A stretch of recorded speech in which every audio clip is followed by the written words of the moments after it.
આંખમાં ધૂળ નાખવા વાળા અનેક નેતાઓ છે. ખેડૂત કરીને ચિત્ર વિચિત્ર ફાળિયા પહેરીને રખડવા વાળા ઘણાય છે, પણ ખરેખર ખેડૂત માટે લડવા વાળા કેટલા છે? અને અમારા તો જન્મ પહેલા એ બધા નેતા જ હતા ને. આજ અમને સવાલ પૂછે છે એનો ક્યાં ના છે? ગુજરાતની રાજનીતિનો ઇતિહાસ છે.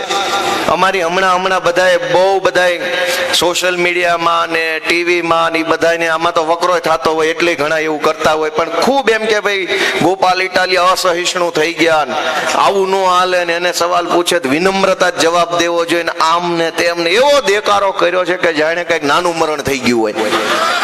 મારે એમને કહેવું છે કે ગુજરાતની રાજનીતિના ઇતિહાસમાં પ્રશ્ન પૂછવા વાળાને માયક હોંપવાનું કામ જ અમે ચાલુ કર્યું છે. કોની સભામાં ઉભા થઈને માઇક આપે છે? અમારી દરેક સભામાં માઇક આપે છે. મોટા ભાઈ માઇક વગર બોલવાનું નથી, બાપુજીના હામ છે જો એમના બોલો. દીધું કે ન દીધું માઇક? દરેક સભામાં માઇક આપ્યું. અમે જો માઇક ન આપ્યું તો હું બોલ્યો એ મોબાઈલના રેકોર્ડિંગમાં આવવાનું હતું? અમે તો સાંભળવા વાળા માણસો છીએ, માઇકમાં સાંભળવા વાળા માણસો છે.